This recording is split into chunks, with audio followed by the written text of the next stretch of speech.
आप सभी का स्वागत है आपके अपने YouTube channel Shri Ram classes में। और इस वीडियो में हम राजस्थान जीके के 50 अति महत्वपूर्ण प्रश्नों की चर्चा करेंगे जो कि पीटीई एग्ज़ाम 2022 में पूछे गए हैं। जो 25 सितंबर को पीटीई एग्ज़ाम हुआ था उसमें पूछे गए थे और ये आरएसएसबी बोर्ड ने पेपर करवाया था। जो आने वाला आपका वनपाल वन रक्षक सेकंड ग्रेड, इसके अलावा आपका जो रीट मेंस का जो एग्ज़ाम होने वाला है फरवरी में, तो उन सभी के एग्ज़ाम्स के लिए ये पेपर काफ़ी इंपॉर्टेंट है। तो आप इस वीडियो को शुरू से अंत तक देखें और इन प्रश्नों के उत्तर आप जो साथ साथ में कमेंट भी करते जाएं ताकि आपको जो सही आंसर का पता भी चल सके। तो सबसे पहला क्वेश्चन देख रहे हैं इसमें कि छगनबेन ने सर्वोदय गतिविधियों के लिए राजस्थान के किस क्षेत्र को चुना। ऑप्शन आपके सामने है वनस्थली टोंक, लक्ष्मणगढ़ सीकर, खींचन जोधपुर, पिलानी झुंझुनू। इसका जो सही आंसर है वो हो जाएगा आपका इसमें सी ऑप्शन, खींचन गांव जोधपुर। ये छगनबेन जो है इन्होंने अपनी सर्वोदय गतिविधियों के लिए जो खींचन गांव है जोधपुर का इसको चुना था। और ये फिर राजस्थान की जो पहली महिला सरपंच भी बनी थी ये छगनबेन। तो इसका सही आंसर हो जाएगा आपके खींचन गांव जोधपुर। नेक्स्ट क्वेश्चन है तीसरा, गोवाड़ी उपबोली किस राजस्थानी भाषा से संबंधित है। मारवाड़ी, हाड़ौती, ढूंढाड़ी, अहिरवाड़ी। इसका जो सही आंसर है वो हो जाएगा आपके मारवाड़ी। जो मारवाड़ी है उसकी जो गोड़वाड़ी उपबोली होगी। अगला क्वेश्चन आपके पांचवा, इसमें अजारा की ओवरी किस चित्र शैली का भित्ति चित्र है। बहुत ही इंपॉर्टेंट है, आपने हो सकता है ये प्रश्न पहली बार सुना हो लेकिन अति महत्वपूर्ण है। अजारा की ओवरी जोधपुर शैली से, नाथद्वारा शैली से, किशनगढ़ शैली से या फिर देवगढ़ शैली से। अजारा की ओवरी के साथ में आपको मोती महल का जो भित्ति चित्र है वो भी याद करना है। मोती महल का भित्ति चित्र ये भी वहाँ का प्रसिद्ध है। और ये कहाँ की प्रसिद्ध है, ये आपके देवगढ़ की प्रसिद्ध है। सही आंसर हो जाएगा इसका देवगढ़। एक क्वेश्चन ये 11वां, ये भी आप याद कर लेना, विश्व ओजोन दिवस कब मनाया जाता है। इसका जो आंसर है ऑप्शन है 16 जुलाई, 28 जुलाई, 16 सितंबर और 22 सितंबर। तो विश्व ओजोन दिवस जो मनाया जाता है वो आपके 16 सितंबर को मनाया जाता है। नेक्स्ट क्वेश्चन देखते हैं 12 नंबर। राजस्थान में 1857 की क्रांति का जो विप्लव हुआ था वो सबसे पहले कहाँ से प्रारंभ हुआ था। कोटा, नसीराबाद, नीमच और आहुआ। तो इसका जो करेक्ट आंसर है वो आ जाएगा आपके इसमें नसीराबाद। नसीराबाद से सबसे पहले 1857 की क्रांति शुरू हुई थी। नेक्स्ट क्वेश्चन है 13 नंबर क्वेश्चन आपके सामने है, राजस्थान के किस जिले में जनगणना 2011 के अनुसार सबसे कम बाल लिंगानुपात है। यानी कि 0 से 6 वर्ष की बात की जा रही है इसमें। ऑप्शन है इसमें आपके बांसवाड़ा, डूंगरपुर, धौलपुर और झुंझुनू। तो इसका सही आंसर है आपके इसमें झुंझुनू। झुंझुनू जिले का जो सबसे कम बाल लिंगानुपात है, करेक्ट आंसर इसका D option Jhunjhunu. Next question है 14 नंबर, लोक नृत्य जसनाती किससे संबंधित है। ग्रासिया, कामड़, जसनाती या फिर भील। तो लोक नृत्य जो अग्नि नृत्य है वो आपके जसनाती संप्रदाय से संबंधित है। करेक्ट आंसर हो जाएगा इसमें जसनाती संप्रदाय। नेक्स्ट क्वेश्चन है 19 नंबर क्वेश्चन आपके सामने है, मामा देव का कुंड कहाँ पे स्थित है। सोनारगढ़ में, कुंभलगढ़ में, जयगढ़ में, जूनागढ़ में। तो देखो मामा देव के कुंड के साथ में एक आपको जाली रानी का बाव भी याद करना है या फिर जाली रानी का मालिया, ये दोनों और मामा देव का कुंड ये आपके कुंभलगढ़ दुर्ग में स्थित है। कुंभलगढ़ दुर्ग वही है जहाँ पे जो महाराणा प्रताप का जन्म हुआ था। इस कुंभलगढ़ दुर्ग के भीतर एक छोटा सा लघु दुर्ग है जिसको हम कटारगढ़ के नाम से जानते हैं। इसको मेवाड़ की आंख कहा जाता है। इसी कुंभलगढ़ दुर्ग में जो महाराणा प्रताप का जन्म हुआ था और फिर बाद में इनका राज्याभिषेक भी दूसरी बार इसी कुंभलगढ़ दुर्ग में होता है। सोनारगढ़ का किला आपके जैसलमेर में है, जयगढ़ जयपुर में है और जूनागढ़ बीकानेर में है। अगला क्वेश्चन है 20 नंबर, चिड़ावा के नानूराम और दूलिया राणा किस ख्याल से के प्रसिद्ध कलाकार हैं। शेखावटी, कुचामनी, हेला और कन्हैया। देखो चिड़ावा के जो नानूराम है वो प्रवर्तक और ये दूलिया राणा इनके प्रमुख कलाकार हैं। तो वो है आपके शेखावटी का ख्याल। जो शेखावटी ख्याल है उसके प्रमुख कलाकार हैं। मैंने इसको कैसे याद रख रखा है, तो नानूराम का पहला अक्षर ना उठा लो और शेखावटी का से उठा लो। तो मैंने इसको सेना से याद कर रखा है। तो सेना आप याद कर लेना। एक आपके कुचामनी, ये दोनों कन्फ्यूज़ करते हैं शेखावटी और कुचामनी ख्याल। तो मैंने कुचामनी को कैसे याद कर रखा है, कुचामनी ख्याल के जो प्रवर्तक वो लच्छी राम है। तो मैंने कुचामनी को कुल से याद कर रखा है, शेखावटी को सेना से याद कर रखा है और कुचामनी को कुल से, कु से कुचामनी और ल से लच्छीराम, से शेखावटी और ना से नानूराम। और दूलिया राणा इसके प्रमुख कलाकार है। इस ख्याल में जितना भी खर्च होता है उसका वहन इस दूलिया राणा के जो परिवार वाले हैं वो सारे लोग इसका वहन करते हैं। तो आपको ये दोनों याद हो गए होंगे, शेखावटी के नानूराम है और कुचामनी के लच्छीराम। अच्छा, ये हेला ख्याल जो है वो आपके लाल सोट दोसा इधर होता है सवाई माधोपुर में, दोसा सवाई माधोपुर में। इसके प्रवर्तक जो है वो हेला शायर है, हेला शायर, ये इसके जो प्रवर्तक हैं। ये कन्हैया बेड के दंगल ये आपके भरतपुर में होते हैं। नेक्स्ट क्वेश्चन देखते हैं हम इसमें। अगला क्वेश्चन है आपका 24 नंबर, ये करंट का क्वेश्चन है और बहुत ही महत्वपूर्ण प्रश्न है। करंट के हिसाब से इस प्रकार के प्रश्न है जो आपके रीट में भी पूछे जा सकता है, तो ये प्रश्न बहुत ही महत्वपूर्ण है। 50वीं सीनियर राष्ट्रीय पुरुष ये कौन सी प्रतियोगिता थी जिसके सर्वश्रेष्ठ खिलाड़ी का पुरस्कार ये सुखवीर सिंह को दिया गया था? तो ये दिया गया था सुखवीर सिंह को, इसका सर्वश्रेष्ठ जो बेस्ट प्लेयर है इनको ये दिया गया था अवार्ड। तो ये कौन सी गेम था इसका आपको नाम बताना है। क्रिकेट से, हैंडबॉल से, बास्केटबॉल से या फिर फुटबॉल से। तो ये जो सुखवीर सिंह हैं ये हैंडबॉल के खिलाड़ी हैं और ये 50वीं सीनियर राष्ट्रीय जो हैंडबॉल प्रतियोगिता है वो आपके सर्वश्रेष्ठ खिलाड़ी के रूप में इनको सुखवीर सिंह को इनका पुरस्कार दिया गया था। नेक्स्ट क्वेश्चन देखते हैं हम इसमें 26 नंबर। इससे पहले हम देख लेते हैं 25 नंबर, ये भी करंट का क्वेश्चन है, बहुत ही महत्वपूर्ण है। फिल्म निर्माता, निर्देशक, पटकथा लेखक चंद्र प्रकाश द्विवेदी जिन्होंने हाल ही में पद्मश्री पुरस्कार जीता है वो राजस्थान के किस जिले के निवासी हैं? तो सिरोही के हैं, पाली के हैं, नागौर के हैं या फिर जोधपुर के हैं? तो आपने चाणक्य वाला नाटक देखा होगा तो उसमें ये इन्होंने ही रोल निभाया था चाणक्य का, चंद्र प्रकाश द्विवेदी जी ने। और हाल ही में जो पृथ्वीराज चौहान के ऊपर जो मूवी बनी थी अक्षय कुमार वाली, उसका जो डायरेक्शन है, डायरेक्टर वो भी आपके ये चंद्र प्रकाश द्विवेदी ही है। तो ये कौन से ज़िले के रहने वाले हैं? तो ये अपने सिरोही ज़िले के रहने वाले हैं। करेक्ट आंसर हो जाएगा इसका पहला ऑप्शन।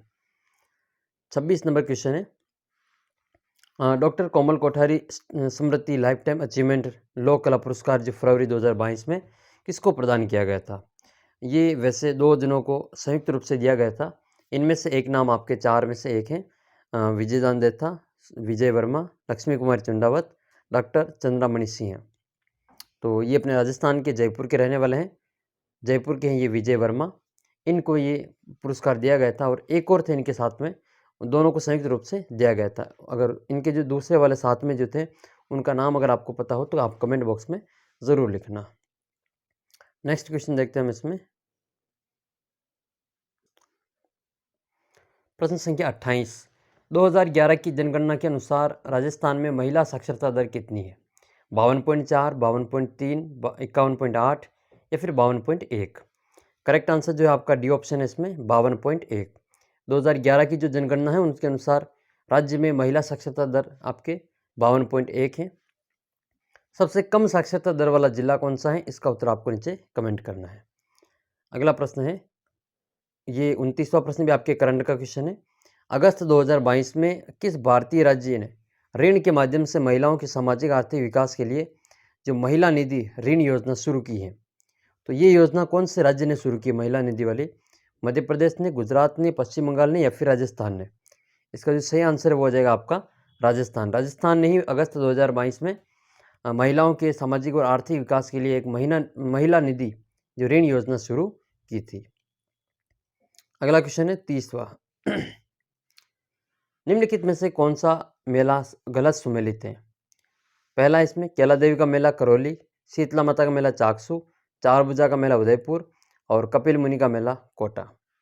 इसका जो सही आंसर है वो हो जाएगा आपका कपिल मुनि का मेला कोटा।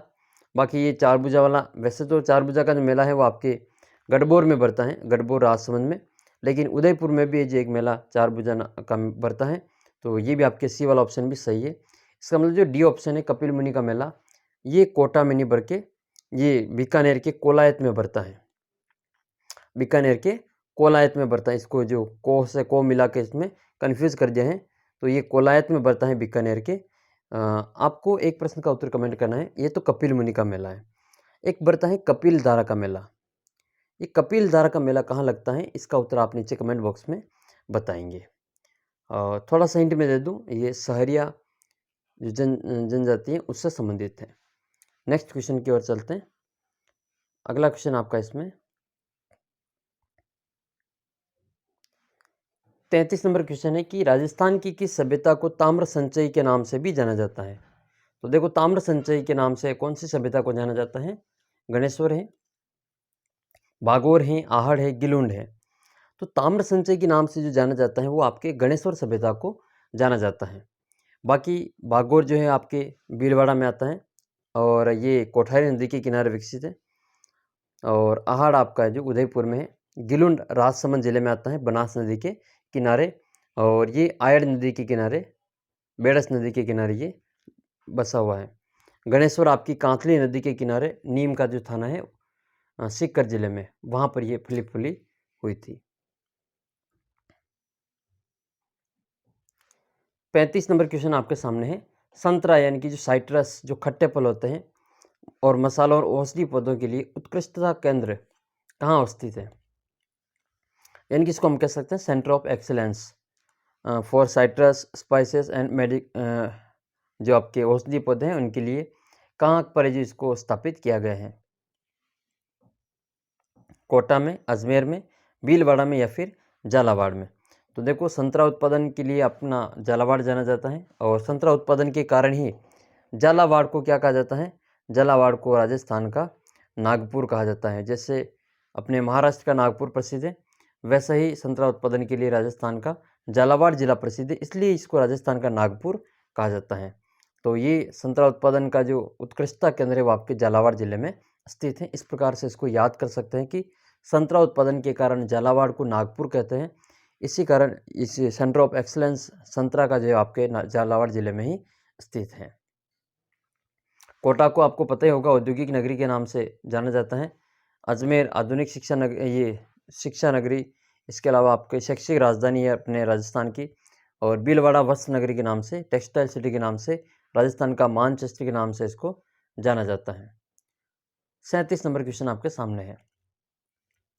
मावट कौन सी फसल के लिए लाभदायक नहीं है? गेहूं के लिए, जौ के लिए, और मक्का के लिए, और सरसों के लिए।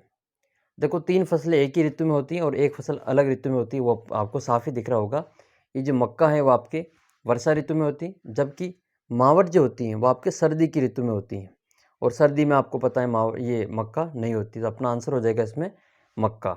मक्का बारिश की ऋतु में होती है, बाकी ये गेहूँ, जो सरसों, ये सर्दी की ऋतु में होती है। और सर्दी में होने वाली वर्षा को राजस्थान में मावट कहा जाता है। तो करेक्ट आंसर हो जाएगा इसका ऑप्शन सी, मक्का। अगला प्रश्न है 38 नंबर। 38 नंबर क्वेश्चन है कि किस मंदिर को हाड़ौती का खजुराहो कहा जाता है? शिव मंदिर बाड़ोली, शिव मंदिर भंडदेवरा, शिव मंदिर मैनाल, शिव मंदिर कंसुआ। तो इसका जो करेक्ट आंसर हाड़ौती का खजुराहो पूछा है, तो आपके शिव मंदिर भंडदेवरा हो जाएगा, जो कि बारां जिले में आता है। तो करेक्ट आंसर इसका शिव मंदिर आपका भंडदेवरा, ये हाड़ौती का खजुराहो है। आपको कमेंट करना है कि राजस्थान का खजुराहो किसे कहा जाता है? राजस्थान का खजुराहो किसको कहा जाता है? वैसे जो खजुराहो है वो आपको मध्य प्रदेश में छतरपुर जिला है, वहाँ पे आता है ये। तो राजस्थान का खजुराहो किसे कहा जाता है? इसका उत्तर आपको कमेंट बॉक्स में लिखना है। ये 43 नंबर क्वेश्चन आपके सामने है। जगसीर सिंह राजस्थान के एक प्रसिद्ध खिलाड़ी हैं जिन्होंने के लिए अर्जुन पुरस्कार जीता है। तो ये कौन से खेल से संबंधित है? एथलेटिक्स, जूडो, मुक्केबाजी और क्रिकेट। तो जगसीर सिंह का जो संबंध है वो आपके एथलेटिक्स से संबंधित है। इसका करेक्ट आंसर हो जाएगा पहला ऑप्शन, एथलेटिक्स। 44 नंबर क्वेश्चन आपके सामने है कि राज्य के किस जिले में बकरियों की संख्या सर्वाधिक है? राजस्थान के कौन से जिले में बकरियां सर्वाधिक हैं? तो ऑप्शन आपका इसमें जोधपुर, नागौर, जैसलमेर और बाड़मेर। तो राजस्थान का जो बाड़मेर जिला है वहाँ पे बकरियां सर्वाधिक है। आंसर हो जाएगा इसमें डी ऑप्शन, नागौर, ये बाड़मेर बकरियाँ। अच्छा, एक और चीज़ इसमें नागौर दे रखा ऑप्शन, तो नागौर का जो वरुण गांव है वो बकरियों के लिए प्रसिद्ध है। इसके अलावा अलवर ज़िले का जो जखराना है वो जखराना बकरियों की एक नस्ल है। नेक्स्ट क्वेश्चन है, अगला क्वेश्चन आपके सामने है ये 47 नंबर क्वेश्चन। 47 नंबर है कि महामारू मंदिर निर्माण जो वास्तुशैली उसके संरक्षक कौन थे? अच्छा, पहला ऑप्शन देख लेते हैं इसमें। गोहिल है, चौहान है, प्रतिहार है, परमार है। देखो, मैं जब भी उत्तर बताऊं उससे पहले आपको इसका आंसर एक बार मन में सोच लेना चाहिए, फिर आपको मिलान कर लेना है कि आपने जो आंसर सोचा वो सही है या फिर गलत है। तो महामौर्य मंदिर निर्माण की शैली है उसके संरक्षक थे आपके गुर्जर प्रतिहार, यानी कि आपके प्रतिहार। करेक्ट आंसर आपका इसमें प्रतिहार हो जाएगा। आपने आबानेरी का मंदिर के बारे में सुना होगा, तो वो गुर्जर प्रतिहार शैली का ही है, जो महामौर्य शैली का एक उत्कृष्ट नमूना है। तो जो कि आबानेरी दौसा में आता है, चांद बावड़ी के लिए जाना जाता है, हर्षित माता का मंदिर है, तो ये आपके उसी से संबंधित है। अच्छा, अगर आप प्रतिदिन राजस्थान जीके की जो क्विज होती हैं टेलीग्राम ग्रुप पर डिस्कस करना चाहते हैं, राजस्थान जीके की प्रश्नोत्तरी, तो आप जो हमारा टेलीग्राम चैनल ज्वाइन कर लेना। उसका लिंक मैं आपको नीचे डिस्क्रिप्शन बॉक्स में दे रहा हूँ, तो वहाँ से आप इसको ज़रूर ज्वाइन कर लेना। अगला प्रश्न देखते हैं आपका इसमें 48 नंबर, कि राजस्थान के वर्तमान मुख्य सचिव कौन है? निरंजन कुमार आर्य, देवेंद्र भूषण गुप्ता, उषा शर्मा और निहाल चंद गोयल, ये चारों ही राजस्थान के मुख्य सचिव रह चुके हैं। इनमें से जो वर्तमान मुख्य सचिव वो है उषा शर्मा। उषा शर्मा के बारे में एक विशेष बात आपको और याद रखनी है कि ये सेकंड जो दूसरी महिला मुख्य सचिव है।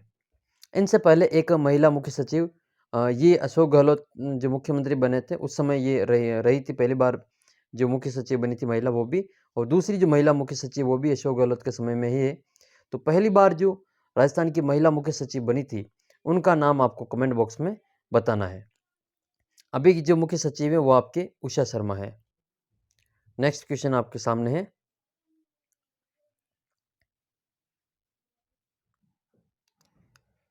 55 नंबर पर, पूर्वी सिरोही के सुदूर पश्चिम में स्थित कटक जो तीव्र ढाल वाले और कम ऊंचे और उबड़ खाबड़ हैं वो क्या कहलाते हैं?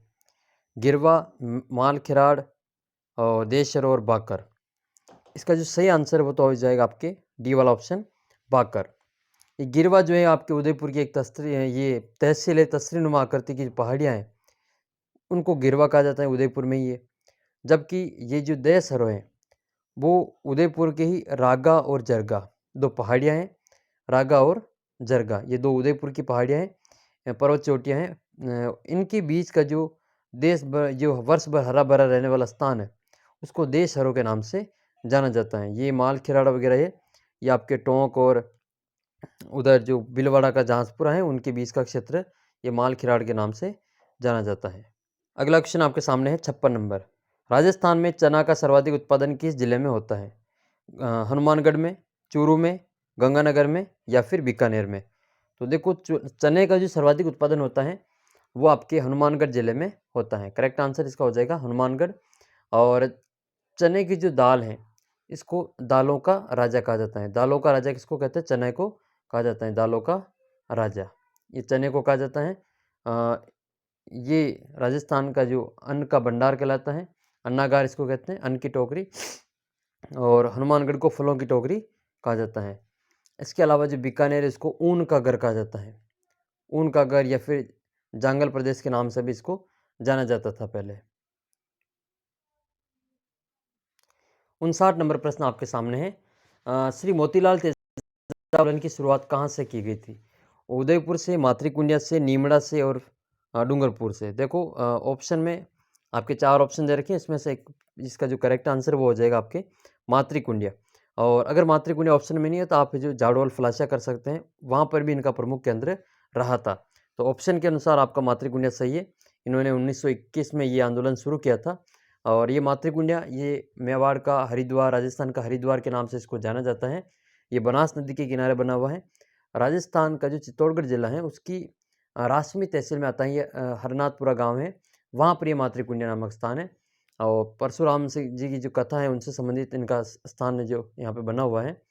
और ये जो हरिद्वार है उसकी तरह ये जो यहाँ पे मातृकुंडिया में एक लक्ष्मण झूला है, तो इसको जो राजस्थान का हरिद्वार के नाम से भी जाना जाता है। ये देखो 68 नंबर क्वेश्चन आपके सामने है। राजस्थान का प्रथम जो अस्थि बैंक है, जिसको हम बोन बैंक कहते हैं, फर्स्ट बोन बैंक, ये किस शहर में शुरू हुआ? तो ये क्वेश्चन तो बहुत पुराना है, कब से शुरू हुआ है तो 2012-13 से शुरू हुआ था ये तो। लेकिन ये जो काफ़ी फेमस क्वेश्चन है ये भी, आपने हो सकता है पहली बार सुना हो, लेकिन ये बहुत ही पुराना क्वेश्चन है। मैंने इसको 2011 में पढ़ा था, जब मैं जिला दर्शन पढ़ रहा था एक बार 2011 में, तब मैंने इसको पढ़ा था। तो ये कोटा में स्थापित किया गया है। प्रथम अस्थि बैंक आपके कोटा शहर में बना हुआ है। इसका आंसर हो जाएगा आपके इसमें कोटा। नेक्स्ट क्वेश्चन है 69 नंबर कि साधु सीताराम दास है वो किस किसान आंदोलन से संबंधित है? जो साधु सीताराम दास है वो किस किसान आंदोलन से संबंधित है? तो बिजोलिया है, शेखावटी है, सीकर है या फिर बूंदी है? करेक्ट आंसर हो जाएगा इसका फर्स्ट ऑप्शन, ए वाला ऑप्शन, बिजोलिया। देखो बिजोलिया ये भीलवाड़ा जिले में आता है। राजस्थान का सबसे लंबा चलने वाला अहिंसात्मक संगठनात्मक जो किसान आंदोलन है वो आपका बिजोली है। ये 1897 से शुरू होता है और 1941 तक चलता है, लगभग 44 ईयर तक। ये आपके 1897 से शुरू होता है और 1941 तक ये चलता है। तो लगभग 44 वर्षों तक ये आंदोलन चलता है। 3 चरणों में ये पूरा होता है। बिंदुलाल भट्टाचार्य जो आयोग बना था वो इसी आंदोलन, किसान आंदोलन में बना था। आपका पृथ्वी सिंह और तलवार बंदाईकर, ये सभी इसी में आते हैं। चंवरीकर, ये इन्हीं से 84 प्रकार की जो लाग बाग है वो यहाँ पे जुड़ी हुई है। और फिर आपके राजस्थान किसान आंदोलन के जनक और जो साधु सीताराम दास हैं, विजय सिंह पथिक हैं, जिनका बचपन का नाम भूप सिंह था, ये सभी इसी किसान आंदोलन से संबंधित रहे हैं। तो इसका आंसर हो जाएगा आपका बिजूलिया। बिजूलिया का जो प्राचीन नाम है वो आपके विंध्यावली में मिलता है और बिजूलिया में ही विंध्यवासिनी माता का मंदिर भी बना हुआ है, जो काफ़ी फेमस है। तो बिजूलिया का प्राचीन नाम पूछ ले तो आपको बताना है विंध्यावली। अब जो बिजूलिया का शिलालेख है वो आपके बिजूलिया के गांव से बाहर एक पार्श्वनाथ मंदिर के पास में एक बड़ी चट्टान पर बना हुआ है। 1170 ईस्वी का है ये। और ये कई जो राजस्थान के ऐसे शहर हैं जिनका जो प्राचीन नाम की जानकारी भी देता है। इसके अलावा आपने चंद्रबरदई का जो पृथ्वीराज रासो ग्रंथ है उसके बारे में पढ़ा होगा, जिसमें वो कहते हैं कि इनकी उत्पत्ति जो है आपके अग्निकुंड से हुई है। जबकि जो दशरथ शर्मा है इसकी उनकी उत्पत्ति वस्त्र गोत्रीय ब्राह्मण से मानते हैं, जो कि बिजूलिया किसान आंदोलन से, बिजूलिया नामक जो शिलालेख है उससे संबंधित है, वस्त्र गोत्रीय ब्राह्मण। और चौहानों का जो ये सांबर झील का जो निर्माण है वो चौहान शासक वासुदेव ने करवाया था। ये सभी जानकारी आपको बिजूलिया के शिलालेख के माध्यम से मिलती है। चलो और बढ़ते हैं आगे अगले क्वेश्चन की ओर। अगला क्वेश्चन ये है कि 73 नंबर आपके क्वेश्चन है, 1948 में राजस्थान के एकीकरण के समय मेवाड़ का महाराणा कौन था? देखो एकीकरण की बात हो रही है और मेवाड़, तो मेवाड़ आपको पता ही है, संयुक्त राजस्थान जब बना था तब मेवाड़ उसमें उदयपुर को भी सम्मिलित कर लिया था। तो उस समय जो मेवाड़ के महाराणा थे वो थे, पहला ऑप्शन देख लो इसमें, उमैद सिंह, गज सिंह, शार्दुल सिंह और भूपाल सिंह। तो ऑप्शन के अनुसार इसका जो करेक्ट आंसर है वो हो जाएगा आपका भूपाल सिंह। भूपाल सिंह एक एकीकरण के समय एकमात्र दिव्यांग शासक थे। ये बात आपको ध्यान में रखनी है। आपको ये वाली जो बात है दिव्यांग वाली, वो किसी भी किताब में नहीं मिलेगी, लेकिन ये प्रश्न पूछा हुआ है। इसका आंसर हो जाएगा आपके भूपाल सिंह। फिर आपके 74 नंबर क्वेश्चन है कि राजस्थान की कौन सी सभ्यता बनास, बेड़च, वागन, गंभीरी और कोठारी नदियों के तटों पर और घाटियों में फैली हुई है? देखो अगला क्वेश्चन ये बन सकता है इसमें आपके पेपर में कि एक सभ्यता का नाम दे देंगे और उससे संबंधित पूछेंगे कि ये कौन कौन सी नदियों से संबंधित हैं, और एक ऑप्शन ऐसा देंगे जो कि आपके इन नामों में नहीं होगा। तो बनास, बेड़च, वागन, गंभीरी, कोठारी, इन नदियों के तटों पर जो घाटियाँ फैली हुई है वो कालीबंगा की थी, आहड़ की थी, गणेश्वर की थी या फिर बेराट की थी? देखो नदियों के अनुसार अगर हम देखें तो कालीबंगा तो आता है आपका हनुमान, इसमें गंगानगर हनुमानगढ़ में, गणेश्वर आपके सीकर में आता है, बेराट जयपुर में आता है। लेकिन ये जो देखा है आहड़, ये आहड़ सभ्यता ही ऐसा स्थान है जो बनास, बेड़स इन नदियों से संबंधित है। ये मेवाड़ में आता है, उदयपुर में है। और ये आहड़ महासतियों का टीला आपने नाम सुना होगा, तो ये वहीं से संबंधित है। 75 नंबर क्वेश्चन है 76 कि राजस्थान में कौन सा जिला अजरक प्रिंट के लिए प्रसिद्ध है? बीकानेर का, जैसलमेर, ब्यावर और बाड़मेर। अजरक प्रिंट नाम ले लो या फिर एक इसके साथ में एक और प्रिंट याद कर लेना, मलिर प्रिंट। ये दोनों ही आपके बाड़मेर ज़िले की प्रसिद्ध है, जबकि जो बीकानेर है उसकी मथेरन कला प्रसिद्ध है। मथेरन एक जैन परिवार है, वो इनके लिए जाना जाता है। तो मथेरन के लिए आप बीकानेर याद कर सकते हैं। उस्ता कला के लिए आप बीकानेर को याद कर सकते हैं। उस्ता कला ऊँट की जो खाल होती है उस पर नक्काशी की जाती है, तो वो ऊँट से संबंधित है। उस्ता कला बीकानेर की प्रसिद्ध है। ब्यावर आपको पता ही है, राजस्थान की पहली सूती वस्त्र मिल है, the Krishna mill Beawar limited. Beawar जो 1879 में इसकी स्थापना हुई थी। सेठ दामोदर जो राजस्थान के बामासा के नाम से जाने जाते हैं, उनके द्वारा। और ब्यावर में बादशाह का मेला भी बढ़ता है, ये भी आपको याद कर रखना है। चलो अगला क्वेश्चन देखते हैं। नेक्स्ट क्वेश्चन है, त्रिनेत्र गणेश मंदिर कहाँ स्थित है? रणथंभौर में, कुंभलगढ़ में, अचलगढ़ में, जयगढ़ में। त्रिनेत्र गणेश मंदिर आपका जो राष्ट्रीय उद्यान है, टाइगर रिजर्व है, national tiger reserve Ranthambore, Sawai Madhopur जिले में स्थित है। यहाँ पर यह स्थित है राजस्थान में, त्रिनेत्र गणेश मंदिर। और ये एकमात्र ऐसा मंदिर है जहाँ पर गणेश जी को जो आपके 3 आँखें वहाँ पे दिखाई देती हैं। यहाँ पे जोगी महल भी बना हुआ है, तो ये भी आपको इसमें विशेष ध्यान रखना है। जोरा बोरा का महल ये भी आपके इसी में स्थित है। कुंभलगढ़ की चर्चा पहले क्वेश्चन में हम कर चुके हैं। राजसमंद जिले का जो राजसमंद जिले में आता है ये कुंभलगढ़ दुर्ग, और इसकी दीवार जो है वो भारत की महान दीवार के रूप में इसको जाना जाता है। लंबाई इसकी 36 किलोमीटर है, 36 किलोमीटर इसकी लंबाई है। ऐसा कहा जाता है कि 8 घुड़सवार उसकी दीवार पर एक साथ चल सकते हैं, इतनी वो दीवार चौड़ी है। चीन की दीवार के बाद विश्व की दूसरी सबसे लंबी दीवार है, वो है आपके कुंभलगढ़ दुर्ग की दीवार। इसको भारत की महान दीवार के रूप में जाना जाता है। तो ग्रेट वॉल ऑफ इंडिया के नाम से इस कुंभलगढ़ दुर्ग की दीवार को जाना जाता है। अचलगढ़ का जो किला है आपके जैसा ये माउंट आबू में स्थित है, सिरोही में। और जयगढ़ आपका जयपुर में है। तो देखो ये जयगढ़ वही दुर्ग है जो इंदिरा गांधी के टाइम में, आपको पता होगा, इसमें खुदाई की गई थी आपातकाल के समय में। तो ये वही जयगढ़ है। जयगढ़ को चिल्ला का टीला या फिर ईगल की पहाड़ी पर ये बना हुआ है, तो इसको चिल्ला का टीला भी कहा जाता है।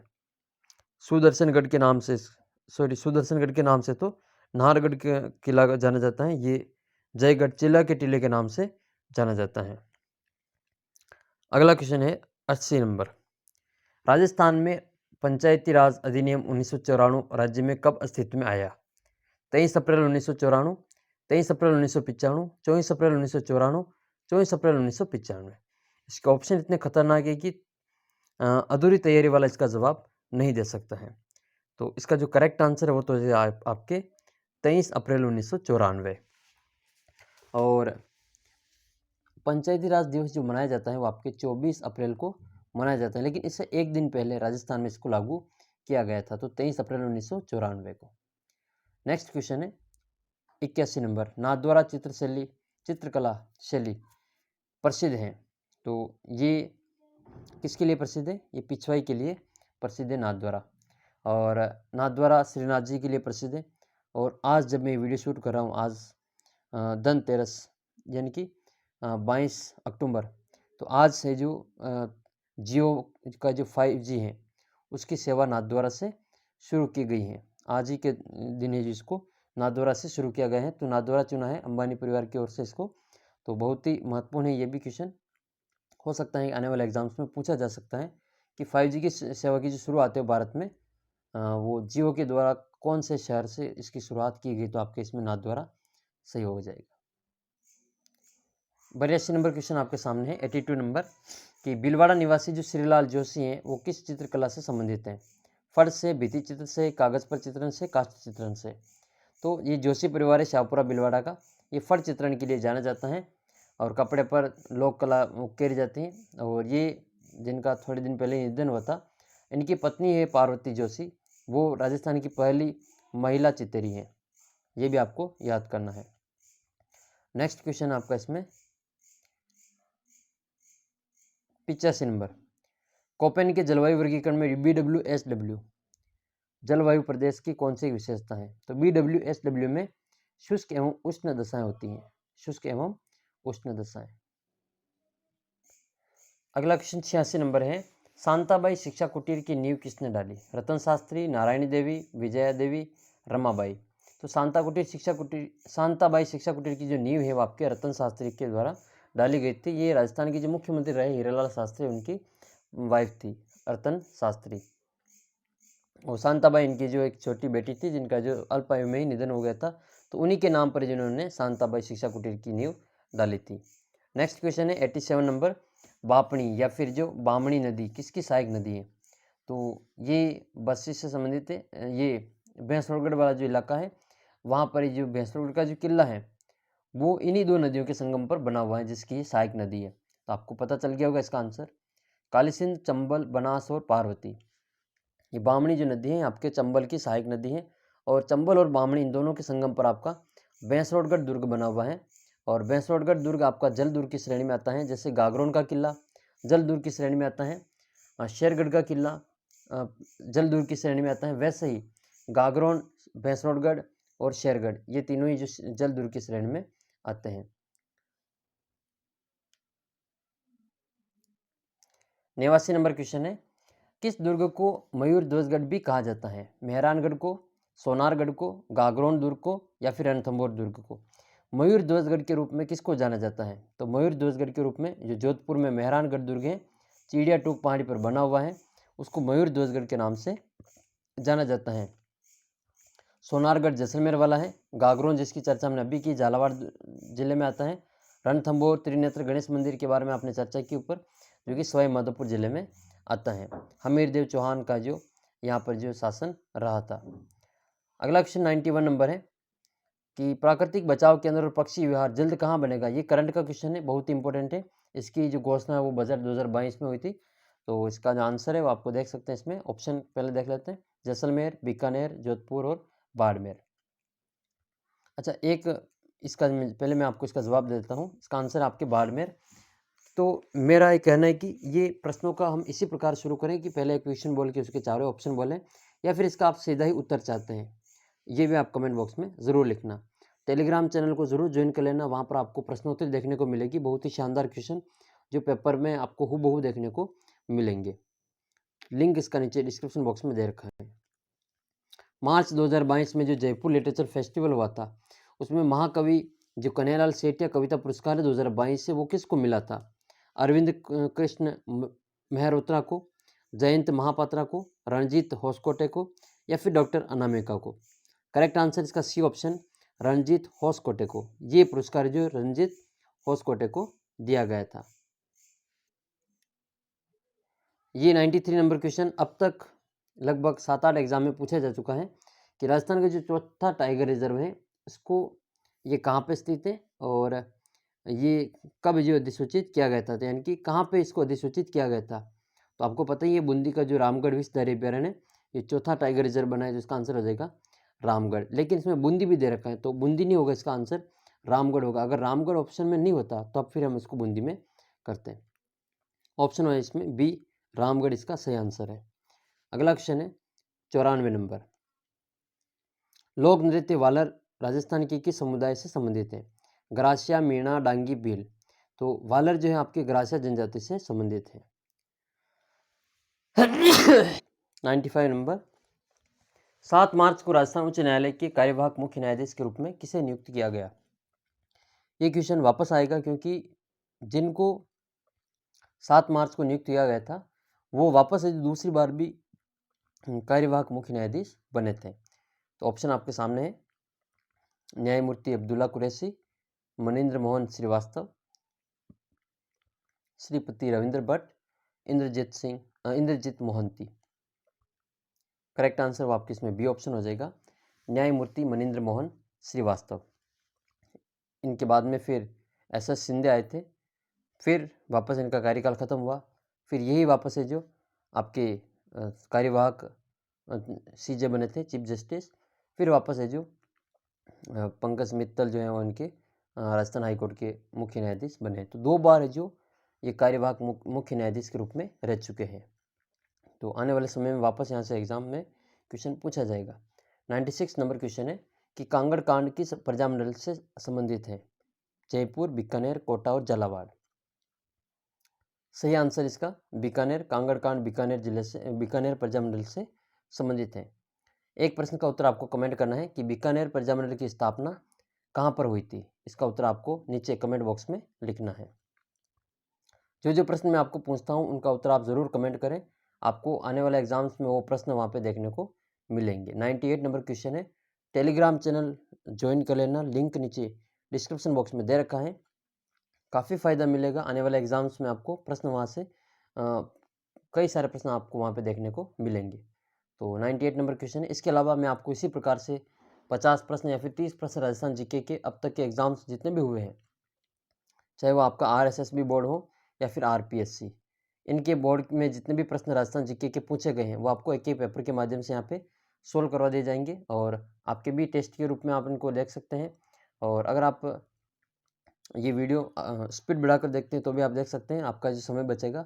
और लेकिन इन वीडियो को आप ज़रूर देखें, ये प्रश्न आपकी काफ़ी हेल्प होगी। तो देखते हैं अगला प्रश्न 98 नंबर, राजस्थान में पहली सूती वस्त्र मिल किस जिले में स्थापित की गई। इसकी चर्चा हम ऊपर कर चुके हैं, तो इसकी चर्चा हमने ऊपर की थी। एक क्वेश्चन आया था उसमें ब्यावर नाम था, तो मैंने आपको वहाँ पे बता दिया था कि राजस्थान में पहली सूती वस्त्र मिल आपके ब्यावर में लगाई गई थी। ये द कृष्णा मिल लिमिटेड के नाम से इसको सूती वस्त्र मिल थी ये ब्यावर में। नेक्स्ट क्वेश्चन और अंतिम क्वेश्चन है, 100 नंबर का क्वेश्चन है, 100वां प्रश्न, महिला आभूषण नेवरी शरीर के किस अंग में पहना जाता है। एक तो है नेवरी और एक होता है नौगरी। तो नेवरी का तो मैं भी आपको बता देता हूँ, नौगरी का आप कमेंट करके बताएंगे। नेवरी ये महिला आभूषण है जो गर्दन में, हाथ में, पाँव में या फिर अंगुली में कहाँ पर पहना जाता है। तो ये नेवरी जो आभूषण है वो नेवरी आपके पाँव में पहना जाता है। करेक्ट आंसर इसमें पाँव में। अब मैंने तो इसको याद रखा है कि नेवरी पैर में पहना जाता है। अब आप बताना कि नौगरी आभूषण वो कहाँ पे पहना जाता है। ये लगभग हमने 50 राजस्थान जीके के और करंट के क्वेश्चन मिला के इस वीडियो में चर्चा की है। ये PTI थर्ड जो पेपर हुआ था 25 सितंबर को, वो पेपर है जीके का फर्स्ट पेपर। इसमें मनोविज्ञान के प्रश्न पूछे गए थे, तो अगर आप कहेंगे तो इनको भी मैं आपको अलग वीडियो के माध्यम से यहाँ पे बता दूंगा, जो कि काफ़ी इंपॉर्टेंट है। आने वाले जो आपका थर्ड ग्रेड का एग्ज़ाम होने वाला है, रीट मेंस एग्ज़ाम, उसके लिए तो ये प्रश्न काफ़ी है जो इम्पोर्टेंट है। तो आप इन प्रश्नों का या तो ये पेपर डाउनलोड करके देख लें या फिर आप जो कमेंट बॉक्स में लिखें, मैं आपको वीडियो के माध्यम से सॉल्यूशन उपलब्ध करवा दूंगा। ये तो पहला पेपर था। अब हम आज तक के जितने भी RPSC RSSB बोर्ड के द्वारा पेपर करवाए गए थे उन सभी को इसी प्रकार से टेस्ट के रूप में हम देखेंगे। आप कमेंट करके ज़रूर बताना कि ये आपको कैसा लगा और आपको प्रश्न बोलकर उसके 4 ऑप्शन बोलने चाहिए या फिर सीधे इसका उत्तर बता दिया जाए, ये भी आपको जो कमेंट बॉक्स में लिख के बताना है। तो जल्दी मिलेंगे आपको अगले वीडियो में, तब तक जय हिंद, जय भारत।